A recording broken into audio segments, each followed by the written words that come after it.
here, and welcome again to another edition of the Husker Online Show. Hard to believe we're midway here through the month of June.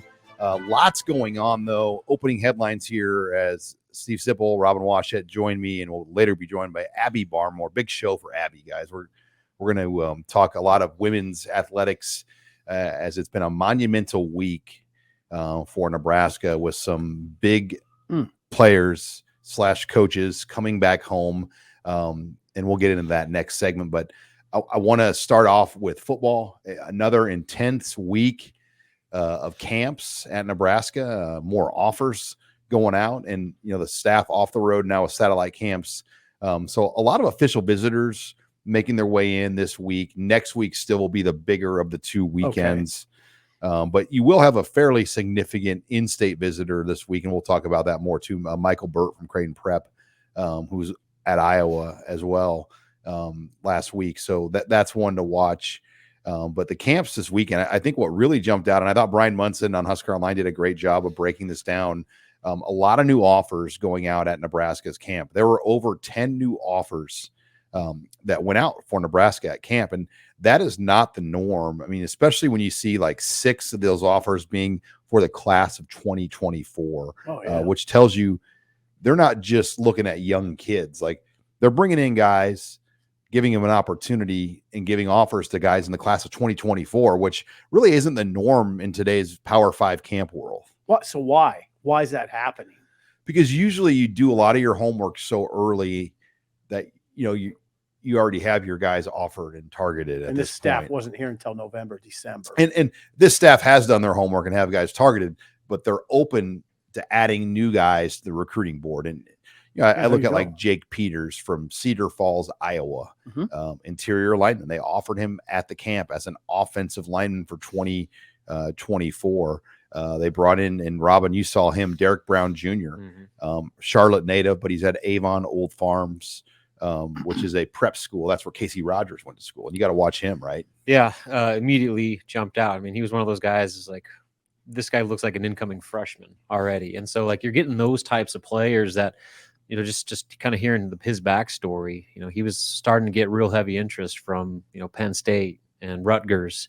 So, I mean, he's a legitimate Power 5 level prospect that was just now getting onto the radar. And so I think that's kind of the real value for these camps and the offers that are going out is they're guys that are on Nebraska's radar, but they're like, there might be fringe guys that they don't know if they're offer worthy. You get them on campus, you get the measurables, you see them in person, and that's kind of your defining points. It reminds me a lot of like the AAU circuit in basketball, where coaches know about a guy. They've heard about him, they've seen his highlights, but they want to see him in person before they give out that offer. And so I think getting these camps, bringing in all these prospects to Lincoln to see them work out on the field with their own eyes, that's kind of the defining point of whether or not a guy is actually an offer player or if he's just someone they're going to keep on the back burner. And then they offered offensive lineman out of Colorado as well for 2024, Landon Davidson from Broomfield, Colorado. And I think the question with a lot of these guys now is, who's going to come in for visits, who's got a committable spot? Because some of these are offers where they're kind of holding them back, and they may not let them take an official visit until things clear up on their board, because they do have lines in the water. And that is the challenge of the month of June. You're bringing in guys, and the guys you bring in are the guys you want. It's really cut and dry. If you're not getting June official visits, you're generally not a high priority prospect. If you're not visiting a campus in June, that doesn't usually, it means that you're not considering that school. So there's a lot about June that's important, and some of these guys might be, I want to say a plan B, but if something doesn't work out, all of a sudden they can bring this guy in now for a visit. So there's a pretty good method to the madness. Like, they're going to bring in a defensive back this week out of Kansas that doesn't have a Nebraska offer yet. So there's a lot of just of that going on. Kalen Barta is that defensive back out of Topeka, and he's going to be in here midweek for an official visit without a Nebraska offer because they've got other defensive backs that have already come in that are kind of their priority guys. Interesting. Also, we had a 2025 quarterback in here, Alex Manske of Algona, Iowa. Hold that thought. That we're talking that in our next segment. Yeah. Well, I'll have a full breakdown on him. You want to take your Alex Manske beating now or in segment 3?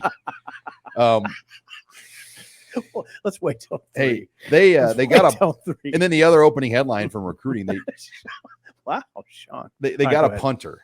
Yes, they did. Yes, Camden Cook, and familiar name. He came to the. Now, did you get to eyeball him at all, Robin? Did you see any of the kicker punters? No, I didn't get to watch that. We got 2. Yeah, looks like Robin might be in for a beating. I go out of town. Look, I watched the entire first camp, including several new offers that popped up. We were all over it. Stone Saunders was there. Yeah, Stone. I go out of town. You don't watch Alex Manske, and you don't see the punter. Other than that, yeah, I missed camp the punter. coverage was awesome. No, Okay. I'm just giving you guys. No, I love it. I love it. No, we have. That's what you get for going on vacation. It's a business trip. I have it coming. We'll talk about that. Later. Camden Cook, though. Camden Cook, son of Sam Cook. Yes. 6'3", 190. I've talked to a lot of people that were at the camp, got to see him. And, he's raw. He's got elite technique, though, and instruction from his father and then some of the people he's worked with on the Coles kicking places. His junior year was the first year he started as a punter. Mm-hmm. He's made some tweaks and adjustments mm-hmm. in the offseason. So, as far as his steps and the techniques, he's as good as you're going to find. And he's only going to get better and better, I think, with, working with his father and working with the people he's working with. Well, his dad, Sam, punted 16 years in the NFL.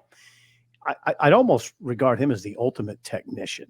I mean, he could perform punts and maneuvers that the normal person can't do. I mean, he would be this kid knows what he's doing. You know it beyond a shadow of a doubt. I mean, Sam I mean, can we just put it this way? Sam Cook revolutionized the position in the NFL. So yeah, I mean, this kid's got to know what he's doing. And you know what we learned from Buschini last year, Brian? They're always tweaking. They're always messing with their technique. It's not as simple as it looks to be able to execute at that position. There's a lot of different punts. There's a lot of different situations. And sometimes it's just like a golfer. You just lose it. And you gotta go to the range and work on it. And you know what makes me comfortable about Camden Cook is he'll know how to do that. And his dad can help him. And he'll clean up a lot. That kickers camp continues to be a great deal in Nebraska. Yeah. Sam Cook was there to work. Alex Henry, Greg Zerloin, not a Husker player, but lives in Lincoln. Maher. I coached kindergarten girls basketball this winter with Zerloin, by the way. I bet he schooled you right up. No, we were trying to wrangle in 5-year-old kids.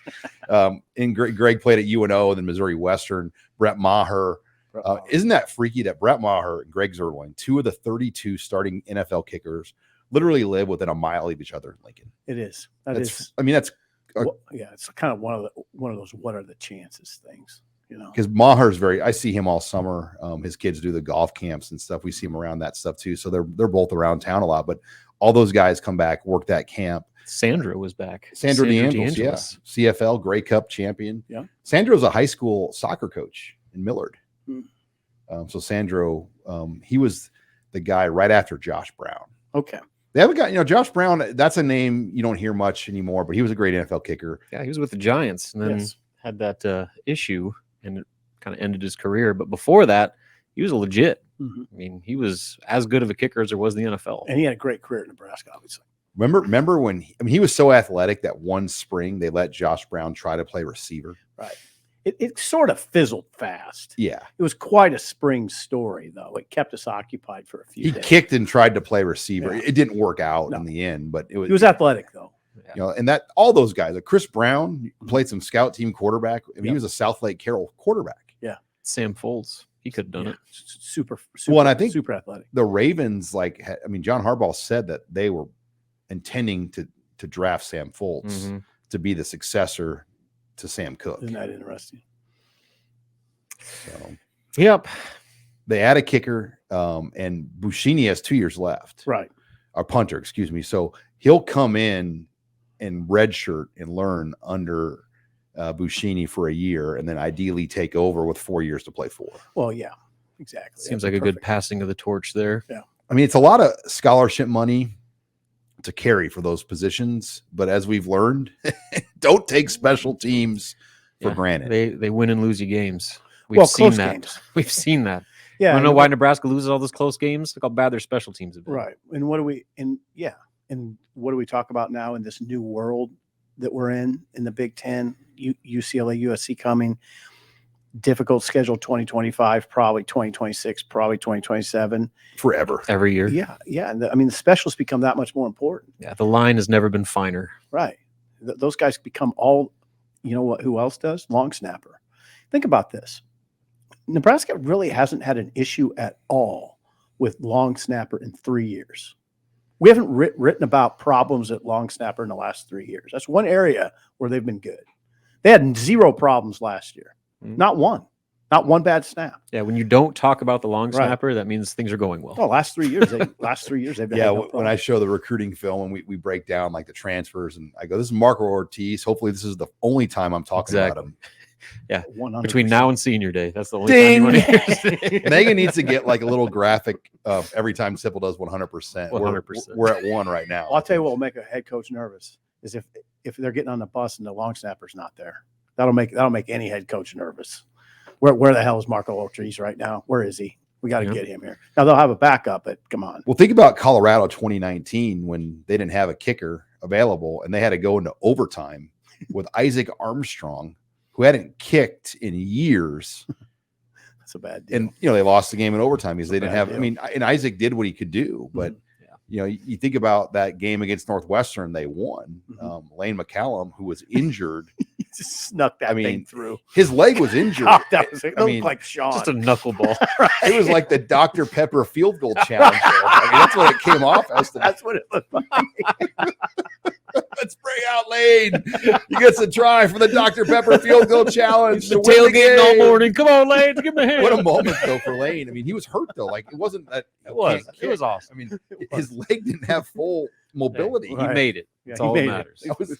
It somehow eluded hands and got through. I mean, there. like it just It was one of those kicks, like when it went through, like you didn't even like want to celebrate because you didn't feel good about it. You're just like, God, they got lucky. he got that through there. he got the job done. yeah. All right, when we come back, big week for Nebraska women's athletics. We're going to bring in the authority of Husker women's athletic coverage, Abby Barmore. She'll join us next. You're listening here to the Husker Online Show. And we're back here on the Husker Online Show. Sean Callahan, Steve Sipple, Robin Washington, always having good laughs off the air as we come back in. But Abby Barmore joining us here, the authority of Husker women's coverage here for Husker Online. As I think she's going to get busier, guys. She's covering volleyball as well as anybody. She does women's basketball for us. Obviously, it's a big part of our football coverage.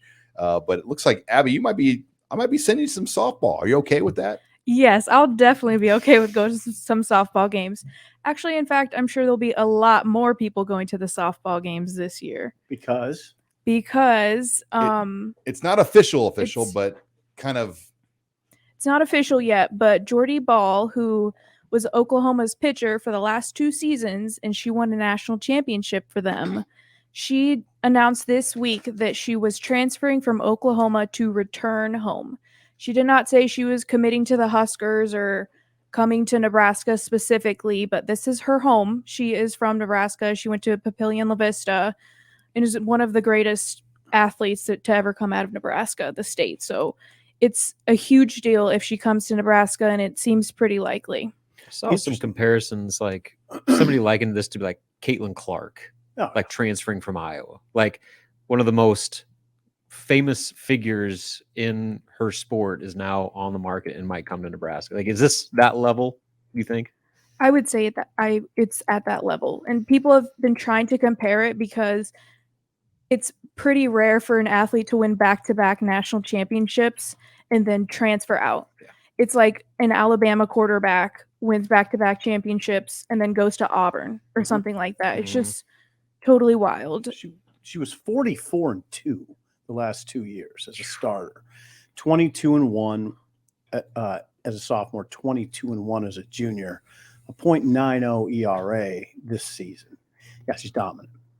She's dominant. It's not like Nebraska's had. I mean, their softball program has made the NCAA tournament the last 2 years. She's just the type of player that I don't want to maybe puts them over the top. She's a player that can transform this program. She's an incredible athlete. She was the most outstanding player in the Women's College World Series this year. She had like 24 and 2/3 scoreless innings that she pitched. Mhm. And also, like, with her is that there are going to be athletes that look at Nebraska now and think, well, heck, I want to play with Jordy Ball. And so they're going to come. It's like yeah, the it's going to be LeBron a huge James ripple. going to the Lakers effect when like the free agents decide to follow LeBron to his new team. I mean, that's what this could be. And I'm interested, like the ticket sales. I mean, I've got the map here for Bullen Stadium pulled up. It can accommodate 2,500 fans. There's 750 chairback seats there. I'm just going to go out on record right now and say they will have 2,500 plus. Is that going to be enough?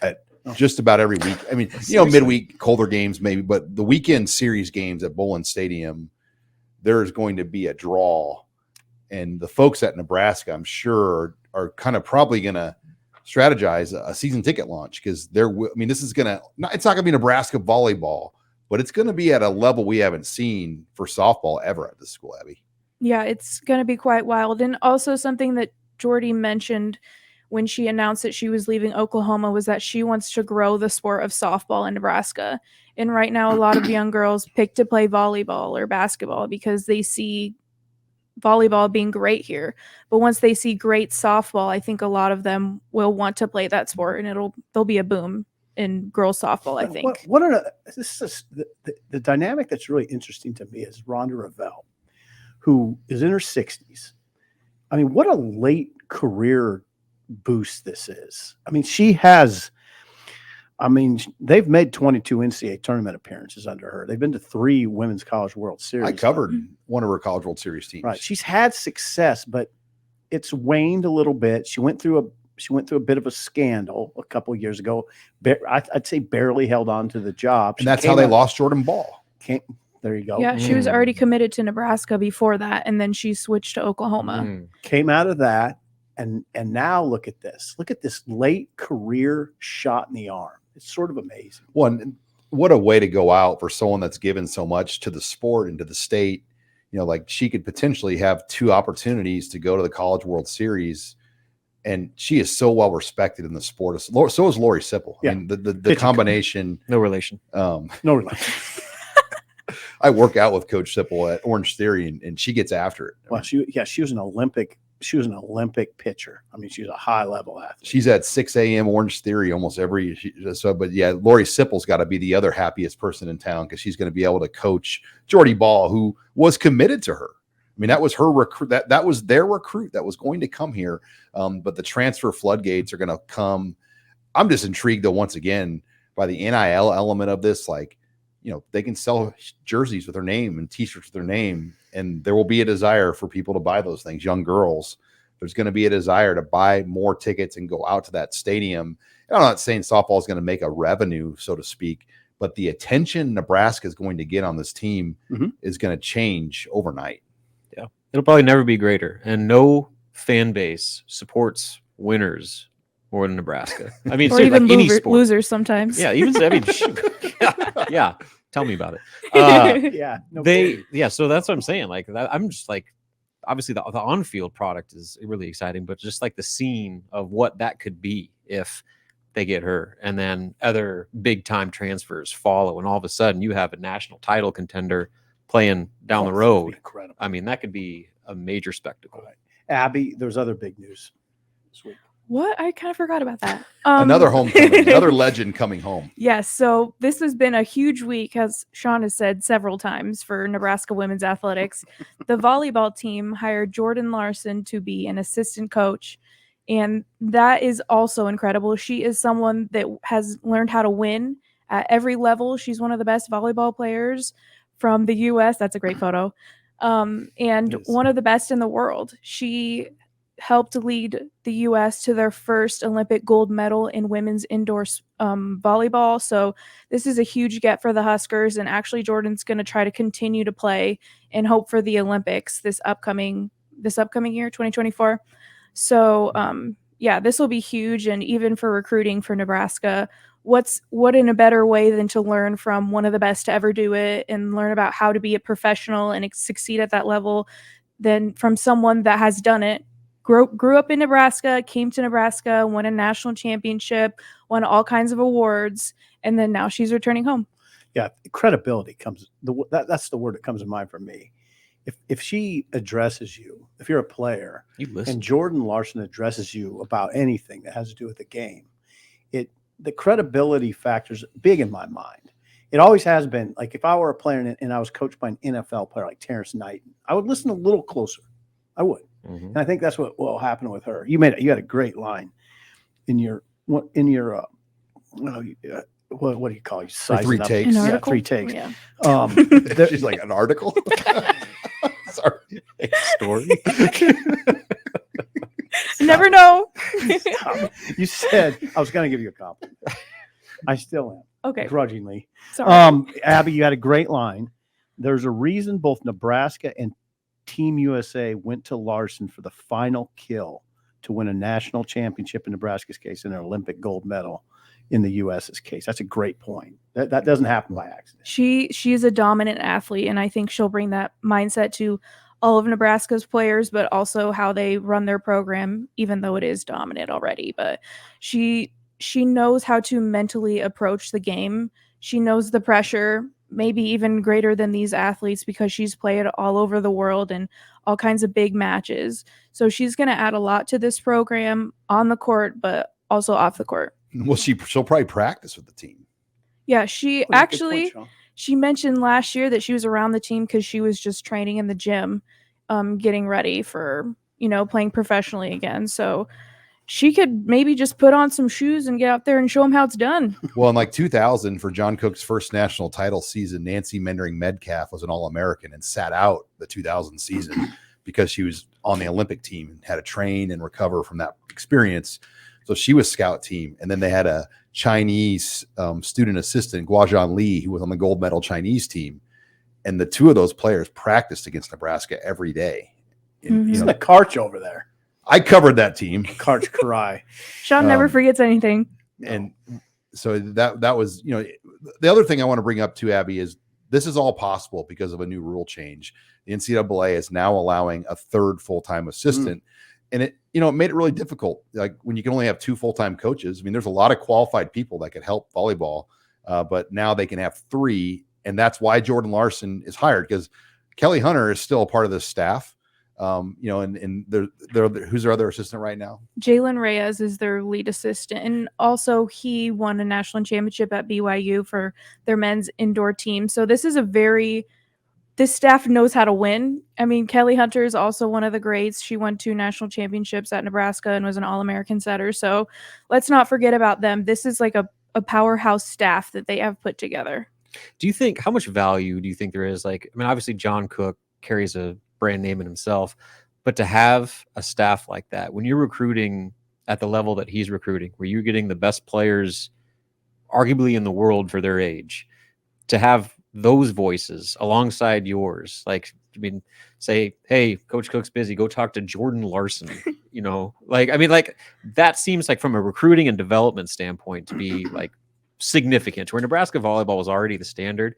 Now, I just think there's very few programs in the country that can even come close to rivaling that. It feels like somehow they're growing their brand of greatness. It seemed impossible. Yeah, it's already at a super high level, and Jalen Reyes is actually he's one of their best recruiters, and so I think that's just going to get even better, where they get these players, some of the best in the country, and then now they can make them even better because of the staff that they have and how dedicated they are to this game and how much they know the details.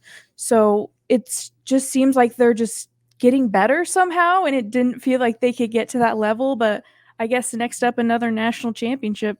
What's cool when we talk about Rhonda Revelle being on her end of her career, John Cook only has a few years left, and this is another boost for him and the great career he's had at Nebraska. But when we come back, we're going to shift back over to football recruiting. We're going to talk some 2025 quarterback and get Steve Sipple's full evaluation of Alex Manske. Hey, all joking aside, I watched her film today. So we'll talk 2025 quarterbacks and more next. You're listening here to the Husker Online Show. And we're back here on the Husker Online Show. Sean Callahan, Steve Sipple, Robin Washut. Before we get into some 2025 quarterback discussion, This segment, Steve Sipple of the Husker Online Show, is brought to you by who? Larson Motors, Sean. Larson Motors in Nebraska City. If you are looking for a new vehicle, you might want to go for a new experience in Nebraska City. Larson Motors is one of the Midwest's only dealerships with all the major brands in one location. One-stop shop. Find your new Chevrolet, GMC, Hummer, Ford, Chrysler, Dodge, Jeep, or Ram. It's never been easier. Just go to Larson Motors in Nebraska City. Real deals. I could see you in a Hummer, Steve. Not like the new sleek ones, like the original, like first model ones that became I like that. available to the public. Okay. Like military grade. Okay. It's not. Yeah, I'd think about that. I like those Rams, Sean. All right. Well, and I like Jeeps too. I've been looking at Jeeps. So I might be taking a little trip to Nebraska City. The Larson boys are probably listening, and they're going to get you all fixed up down there. A Jeep. Think about a Jeep. Get me in a Jeep. Like a take the top off Jeep. Yeah. Yeah. Like California Rubicon, guy. like a Rubicon. Yeah. Full blown. Yeah. Yeah. Okay. I need something that gets through the snow. Doesn't snow much anymore, but I still like the idea of having it. All right. I'm sure they got that covered for you down there. Yeah, Jeep Rubicon. Let's get into some 2025 quarterback discussion. Okay. Because there is a lot there. We already got Daniel Kaelin's already in 2024 quarterback. They got him committed. You're starting to look ahead though. And it seems early, but it's not early because you've got to get a jump on what you want to do at that position. And it feels like Nebraska does have a jump under Matt Rhule, Scott Satterfield for 2025. Stone Saunders out of Pennsylvania, 4-star industry rated quarterback. He kind of has emerged as the early name for Nebraska. He came back for a third trip to Lincoln this week. And I think that was very notable. But then a new story developed this week for Nebraska. They offered a quarterback out of Algona, Iowa, Alex Manske. Robin, you're kind of an Iowa expert. Are you familiar with Algona, Iowa? I'm not, to be honest with you. I actually didn't even know it existed until I started seeing these recruits pop up. So it's about 250 miles from Lincoln. I did a little reconnaissance. Okay. So very, it's almost like you're going to Ames or, it's north of Des Moines. It's further up north in the northern part of the state. Okay. But Algona, Iowa. And let me tell you, everything I've heard, I've seen, Alex Manske is a real find, and Nebraska's got a leg up on this guy. He's got a Wisconsin offer, but that was from the previous Paul Chryst staff. It wasn't from the new staff. Then he had a Pittsburgh offer, but Pittsburgh has kind of a method where they offer everybody, and then they try to get you to visit campus. So there's really not as much weight in a Pittsburgh offer necessarily. The Nebraska offer to me carries weight because he came to campus, he worked out, they had a great deal with him live, and he's coming back again Saturday. So Alex Manske will be here twice over a 7-day period, and I predict he will blow up. He's going to get a lot of teams. When we talked over the weekend, I said, I'm just curious, Alex, after you had visited Nebraska, how many other teams kind of came in and offered you or talked to you, and he had several teams come in and visit with him. Teams like Miami and I can see it. A lot of programs around the country. Yeah, he's an intriguing player. You got to watch about 6 minutes of his film to see. He's intriguing. First of all, the first throw he makes on the film is a 60-yard dart. I mean, he can really throw it deep. Okay, that's number one. Number two, I like him. I like quarterbacks like him because he's one of those guys that can kind of throw it like a shortstop too. If he has to stop. If he has to stop, plant his back foot and throw a little sidearm, he can do that. He's got a great feel. He can run a little bit. They say he's pro style. He's listed that, but he can run it a little bit. He's just really good under duress. I mean, if there's a pass rush, he can elude it. He can find enough time, and he doesn't need a lot of time because he's got one of those quick releases, like a second baseman turning two. He can do that. Now, also though, he can just classic 5-step drop and gun it. I mean, I totally understand why Nebraska coaches are excited by Alex Manske. Yeah, to kind of give you an idea, when he got the Nebraska offer, within hours, he heard from Miami, Florida, Virginia Tech, Kansas, and Notre Dame. Yeah, watch it. I mean, watch him. He Had just- not heard from those teams before that.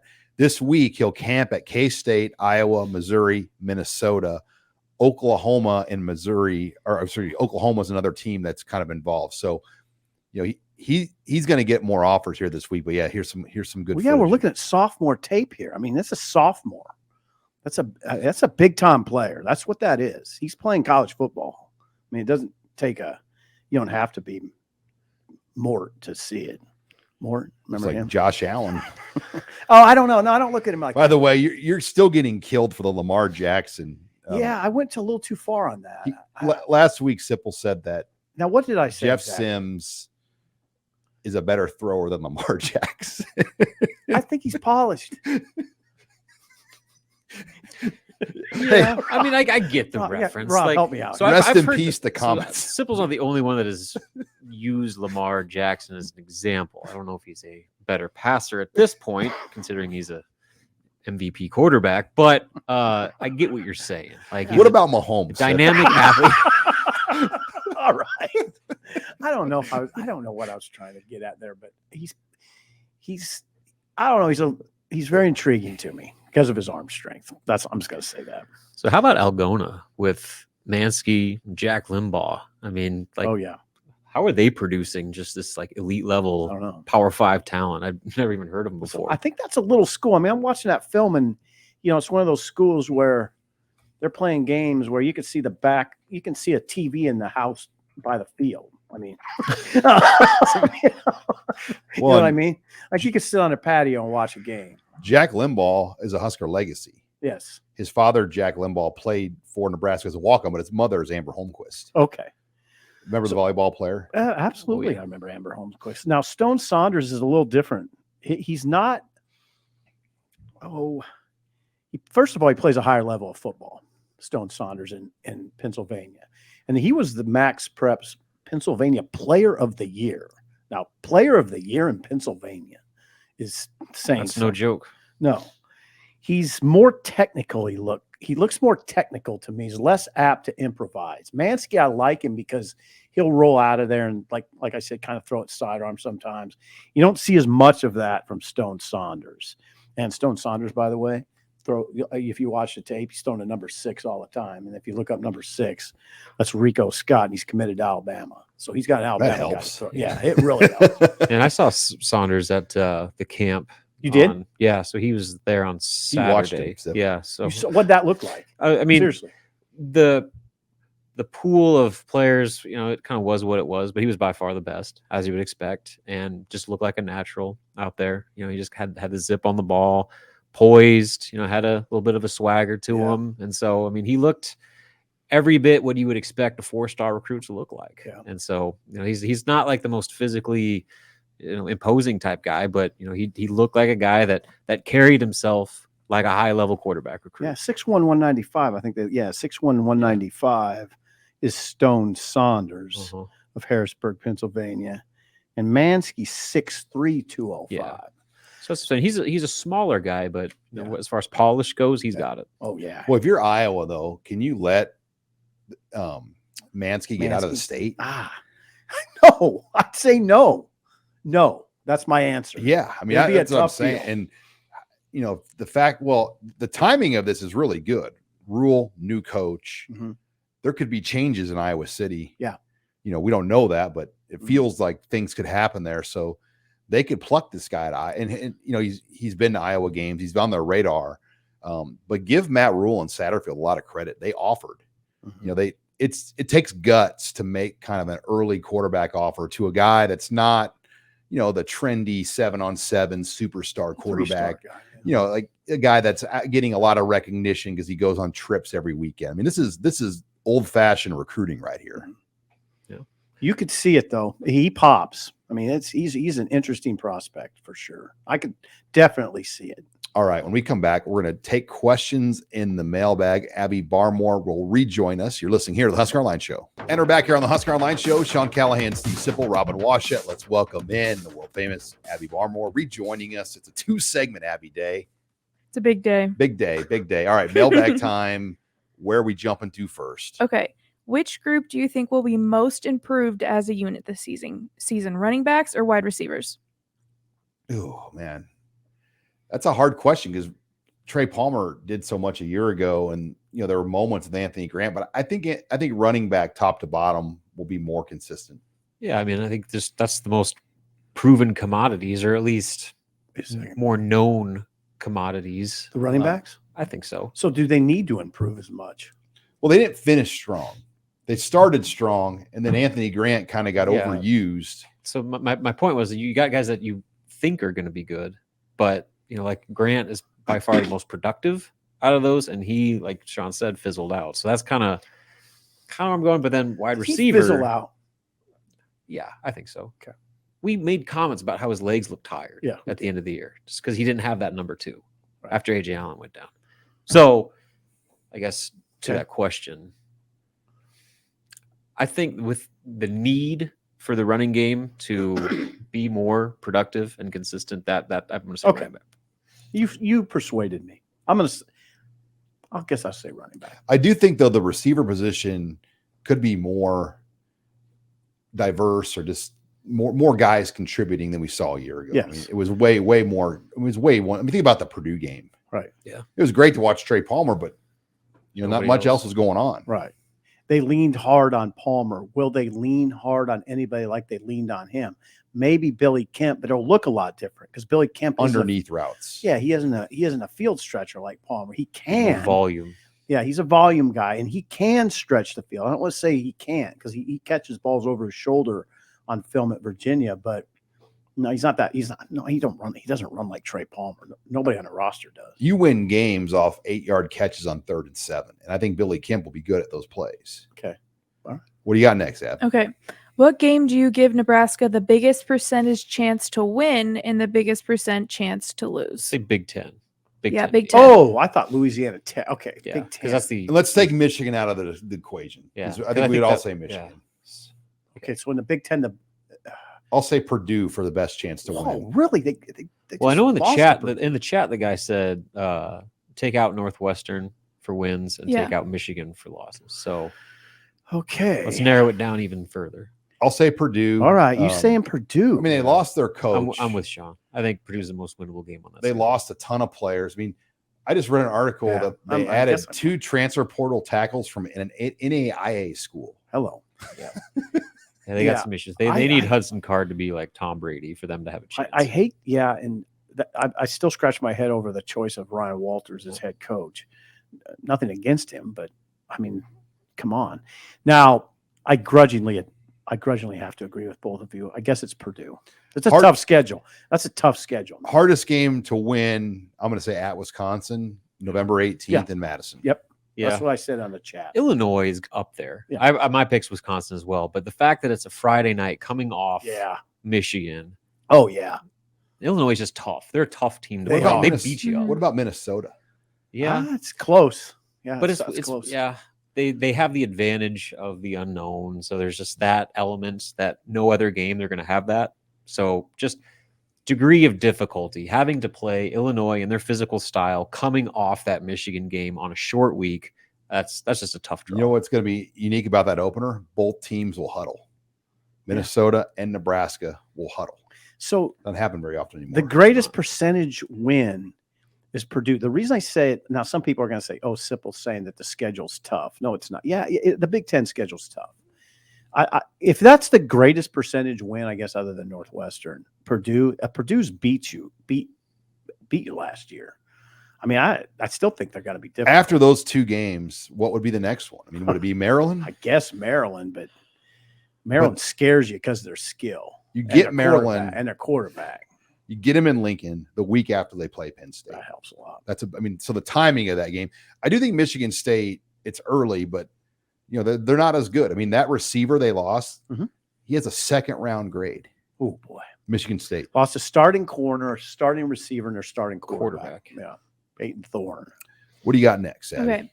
Every team in the West has some major holes to fill. Would it surprise you if Nebraska was in the running with 2 weeks to go in November? In the running to win the West. They got to win the Minnesota game to be in the running, I think. Okay. I think if they can win that game early, then it's like, you're ahead on your monthly bills. But if you lose that game early, you're just going to feel like you're in the hole the whole year. Yeah. And Nebraska has not gotten ahead in the Big Ten since the last time they went to a bowl game, really. I really can't disagree with you. I don't like to do that. I don't like to put so much. I'm always resistant of putting so much stock in one game that it affects your season. I just like to think that teams are mentally tougher than that they can lose a game at Minnesota and come back and be okay. But at the end of the day, Sean, this program is it's shown it's flimsy. It's pretty flimsy. Yeah. I mean, the Northwestern game last year, we all set in the Illinois game the year before. I mean, you think about three straight years opening with Big Ten opponents in the Western Division. Nebraska's lost both those games. They were favored, by the way, in both those games. And you can't say that loss at Northwestern in Ireland didn't affect him. It affected him. Changed the whole season. Yeah, it affected him. It did. I'll never forget. I'll never forget running into Chenander outside the stadium the Tuesday after we got back from Ireland, and the fear in his eye was real. They about lost to North Dakota. Yeah. I mean, they ended up making it look better, but that game was close to being a loss. It was real. I asked him, so you guys all right? You got it? He didn't really. The answer wasn't like, I remember talking to Sean afterwards. Like, I walked away from that going, I think they could be in trouble, Sean. I think they could be kind of a deer. He just kind of had a deer in the headlights. Yeah. He knew. Yeah. What do you got? Yeah, he knew. That's right. What do you got next, Abby? Okay, so this question is from Twitter. The original question was, if there was one thing that had to happen for the Huskers to win 8 games, what would it be? Oh, boy. So what if we just change it to like the top 3 things? Because that might be easier. A 4-0 start. Okay. I think that goes back to your point. Beat Yeah. Minnesota. Yeah. Beat Minnesota changes everything. Nebraska hasn't won 3 games in a row since 2016 as a football program. I was thinking more granular, like what has to happen on the field. Does Sims have to complete 60%? He's got to stay healthy. Sims has to stay healthy and raise his completion percentage and cut down on interceptions. That's what I would say. The offensive line has to take a step. That might be the one. And that might be number one. Yeah. I put that above Sims. Right. I think kicker too. I mean, they got to make sure they have you have to come down to just the special teams in general. Special teams in general. Like, they're not good enough to not have a good kicker and win. Like, those points in these kinds of games make the difference. Whether it's Alvano or Bleak Road, I think it's going to be Alvano, but obviously that will play out. No doubt.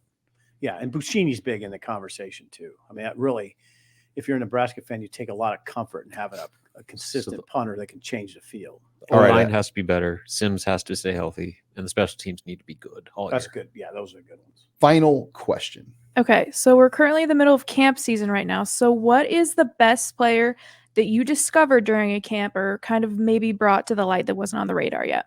I mean, there are several, like early in my career, Josh Freeman, for example, when he came to Nebraska's camp. Okay. I created his profile and, covered him, wrote the first articles back at Rivals. But 2 that really jump out to me, Joe Burrow. I created his Rivals profile page, checked off his first offer to Ohio U, where his father was a coach. Really? And, helped him kind of get into the initial one of the Rivals camps as a sophomore. Where was that? What? Where was the camp? Do you remember? Well, he came to Nebraska, but just when he when he was coming out of high school, like we got him into the Rivals camp, and it was in Cleveland or Cincinnati. Okay. That's what I was wondering. But the one in Lincoln that still jumps out to me is Gabe Karimi. Ended up being an All-American offensive lineman at the University of Wisconsin. I think he won the Outland Trophy. Mm-hmm.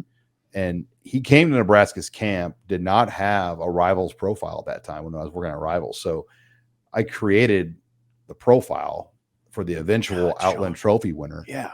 And next thing you know, Nebraska never offered, which is still bizarre to me. It was Bill Callahan, Kevin Cosgrove, but Cosgrove actually knew that Barry would offer this guy and he'd go play for Barry. Okay. Years later, I talked to his family at the Outland dinner in Omaha, and the mom said, he goes, Nebraska still should have offered. Like, we would have maybe considered it back then. But he was from like Cottage Grove, Wisconsin. One of those, that was literally where he's from. I believe it was Cottage Grove or something like that, Wisconsin. In fact, I'm going to look that up. Check it out. Monona Grove. Monona Grove. I Okay. about got that right though. That's pretty good. Got the Grove. Yeah. So I'll never forget. It was a Friday night lights camp, not the big one with like Micah Parsons, but down the road, there was this tight end from Beatrice that was on Nebraska's radar. Hadn't had an offer yet. His name's Cam Jurgens, and he was far and away He was a freshman. the best player at that camp. Was Yes, he was a freshman, Yeah. just catching everything in sight, like just Really? one-on-one drills, just like looked like Dallas Clark out there. So I think that night is when he got the offer. It's like he played so well at that camp, and everybody was just watching him. It was like, holy cow, this guy's so good. And he ended up getting his Nebraska offer that night, committed eventually shortly after. He was competitive. Like when we'd have those rivals camps, and I would be in charge of getting the Nebraska kids to go back then. And then there was the 5-star challenge. He really wanted to be a part of the 5-star challenge. The camp was in St. Louis. He threw state shot and disc in Omaha on Friday, Saturday. Mm-hmm. And he skipped out on the medal ceremony on Saturday to get in his car to get to St. Louis for the next morning. Wow. I mean, that's how Yeah. driven he was. And he qualified to go to the challenge that year in Indianapolis, but he was a very motivated. I mean, that's why he's making a lot of money playing the game of football. Yeah. No doubt. 100. Oh, I needed 100. 100. I about nailed 100. it. All right. What do you sip? No, I don't have. I don't have enough camp experience to do this. I just don't. I'm still new in the camp scene. I haven't covered enough of them.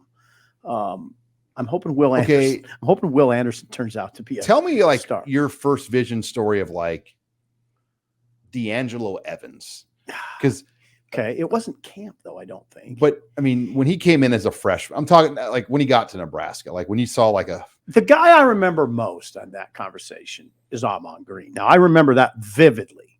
It was strange. It was strange is because Frank was letting us go out. We were really standing out on the practice field that day. I mean, there's only a few guys covering at that time, and we're on those grass practice fields. Where the Cook Pavilion is kind of out in that area. And I'll always remember when they stuck him with the ones, Amon, I was like, okay, Amon Green is with the ones. And he just looked fabulous. like a thoroughbred. Yeah. I mean, it was like, yeah, well, he definitely looks the part, and look at him. He can do this. So that's the one I always remember. What I remember about DAngelo Evans distinctly, and I don't want to disparage the man, but there was a time he got hurt. And he said, come down to Wichita. I'm on my rehab. Come down and do a story on me. So I did. And I got to he said, meet me at this high school track. And he said, you'll see I'm training really hard and I'm going to be back this year. And it was a really awkward situation. I got down there and he was overweight. And I really didn't know what to do. I mean, I just kind of wrote the story anyway, but he didn't look good. It didn't look like DAngelo Evans that we knew. He ballooned up. How do I look? You look great. Yeah, it was one of those deals. And that's simple.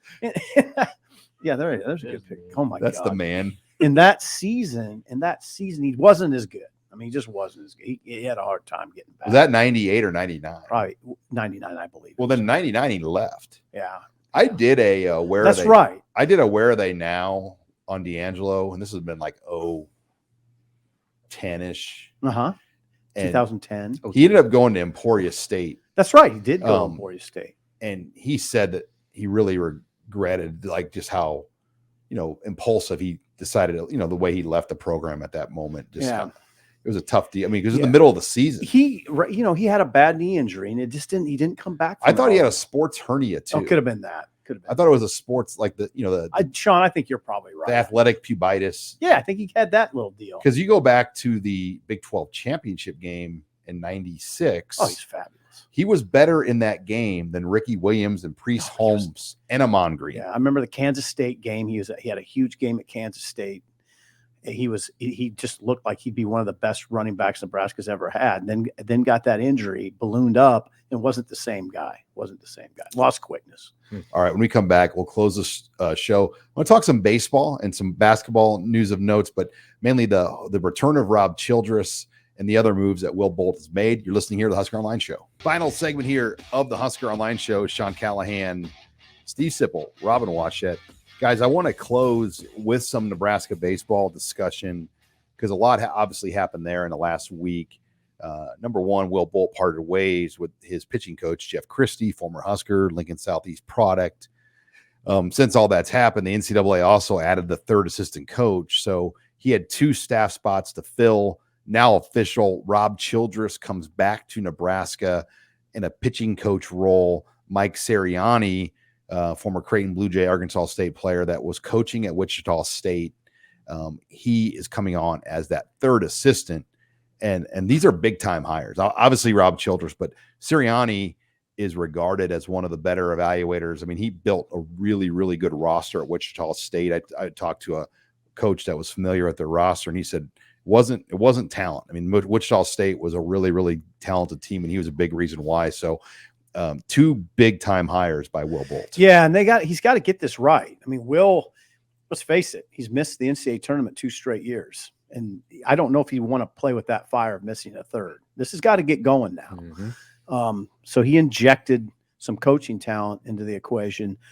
And with Rob, and I don't want to get into a bunch of statistics about what Rob did at Nebraska as Rob Childress did at Nebraska as pitching coach. Suffice it to say, he was the best pitching coach to ever come through here, and his numbers were incredible. For his staff's numbers were incredible in 2005, for instance. What I think the value of Rob is I think he'll inject toughness into the equation. What you heard about this Nebraska team is it's pretty talented this year. They didn't have that sort of killer grit like Van Horn's teams had, which I thought Will's teams would have. Mm-hmm. Now, you could say, Rob, come on, Sip, Rob was on the staff. Well, it's different. It's different when you're working behind the scenes, director of player personnel. It's a little different now when you move into the hot chair, and it's hot. This is, I mean, I was kind of surprised he took the job. Now it's 54-year-old Rob Childress going back on the road, I think. No, he won't start until July 1. So, but he'll have to go on the road and recruit. Another coach will be on the road to recruit in June. Even if he's not on the road, it's a different. Now you're in the hot chair, and you got to win. I mean, they got to get it going now. The thing is, with that position though, he's one of the primary voices now. I mean, yeah, he's the voice of that pitching staff. To where he was a complimentary piece before. Now it's his group, and that's where you guys can really start to make that impression on your guys. To where your characteristics, that toughness, and everything that he's been about for decades. Mm-hmm. That translates to your players now because it's your room now. And I was told he very much stayed in the background. It wasn't like he'd be like, "Hey Jeff, you're doing this wrong. Let me show you how to." Like he was very aware and didn't want to do that. So, it wasn't like he was pushing buttons back there for Jeff Christie. I mean, his big role though, I know on game days, he was a great guy to have sitting next to Will Bolt when you're talking about managing a game. When you have that kind of guy right next to you. Yeah, he's a College World Series head coach. But now he'll have full total control. I'm curious, like, can he resurrect like a Drew Christo and get him going? I mean, because this is a guy like players like that. There's too much arm talent on this team for it not to perform at a better level. And can he get it out of some of those guys? Yeah, I mean that they had. They didn't have a ton of arm talent. They had some. He's got to get more talent, is what I think. He's got to bring in more talent. Can they develop the pitching staffs enough to win the midweek games? There you go, Sean. I mean, that's really what I mean, they lost to 6 Summit League teams. Mm-hmm. Those are players that you would not recruit to Nebraska. And those losses are why Nebraska was sitting at home in June. And that's pitching depth. Lack of pitching depth is generally what that is. So I think it's about injecting fire and improving overall talent across the board on the pitching staff. How quickly can he make it happen? Got to make it happen pretty quick because they lose a lot. They're gonna turn over the roster to a large degree again, and that's just college sports now. So it's now. I'll tell you this. We'll get to Rob's basketball now. Bolt and Fred, I think they both got to make the NCAA events. I think they both do. I mean, if I'm the sitting athletic director, I just don't think you can let this keep going and still say to everybody in your athletic department, "Hey, winning matters." Some coaches will say, "Does it? Does winning matter?" I mean, we got to play in the NCAA tournament. Yeah, and I mean, with conversation with Fred, it's changed a lot since the last time he was truly on the hot seat Mhm. 2 off seasons ago, Mhm. where they restructured, the terms of his contract, reduced the buyout, and Yeah, good made point. it a lot more feasible to do in a year such as this. So, yeah, I mean, I'm not saying there's a line drawn in the sand with Fred, but there might be. I mean, and I think Yeah. with the progress they made, now they've set the bar higher. Like the expectation now is to not just like hope to get to the NIT. It's like the NIT is like worst case Yeah. to where you're firmly in the NIT and you're hoping to be a bubble team and make the NCAA tournaments. Like that's like the where the low point is for expectations And for next season. They've scheduled smarter in the non-con They too. do. Extremely. I mean, that's what's kind of killed Nebraska is the non-conference. Yeah. They're almost out of the NIT because you have to win so many more Big Ten you're games. sub 500 going into January. Like that's hard. That's hard to overcome that. They were an NIT team this year. The problem is They the were. non-conference took them out of it. Yeah, that Minnesota loss took. Well, maybe not the Minnesota loss. But they might have- won enough key games. They would have had to win another one. Okay. I think so. Yeah. That's what I have Yeah. heard Nebraska was told. Now, as I was saying, I remembered you told me that. But anyway, now I'm not saying there's a line drawn in the sand, but I'm saying there's a lot of Nebraska fans that would completely understand if Yeah. there was. It's a If lot there more was. justifiable Yeah. if you're in that situation and they don't make the tournament. That's 5 years, Oh, 0 man. tournament appearances Yeah, with it's- that record. Like Right. that's tough. So, real quick, just kind of recap the news that is with Nebraska basketball, and there's not much. Mhm. They almost got a transfer from Dayton, who Mike, Mongolian Mike, Sharuv jumps. I can't remember his name. Mongolian Mike. He Mhm. committed to San Francisco. Not a surprise. Big Mongolian population out there. Okay. Simeon Wilcher, CJ Wilcher's younger brother, he got his release from North Carolina. There was about maybe like 30 seconds where Nebraska fans thought that he might follow his brother back to Lincoln. Didn't work out. He quickly committed to St. John's. And so now Nebraska has 2 open scholarships. Not really much movement. I think they're still sitting back and waiting for the right guy to pop up. And with this, the portal deadline is closed. So Okay. like there's not like any traditional players that get the portal, but grad transfers, there's no limit. And so you're seeing guys like Rutgers point guard Paul McCahey and familiar name Oh, Antonio Reeves with Kentucky. Like he potentially could hit the portal. So I mean, there's still high caliber players that are becoming available and could be coming available down the road. Nebraska's in no rush to take a guy. Has to be the right fit. Man, wouldn't Mulcahy be the right fit? Could be, but I don't think he's going to come here. Look Okay. for St. John's on that one too. Really? Patino effect. He's going to get him going. They're going to get good quick. Oh, you know they're going to get good. The He's the Big guy I East- always say, you drop him anywhere. You drop Patino. They've got a billionaire funding their basketball NIL right they now. got Patino. And they're in With New York. Patino. And they're in New York City. In New York City. Good night. Look out. All right. Well, that wraps up today's show. Make sure you're on HuskerOnline.com. We'll have plenty of coverage over the weekend. Friday Night Lights camp will take place, and then 2 more recruiting weekends for Nebraska before the dead period. So a lot of recruiting coverage. Make sure you like, follow, subscribe to us right here on the Husker Online YouTube page or on anywhere you find podcasts. For Steve Sipple, Robin Washett, Abby Barmore, I'm Sean Callahan.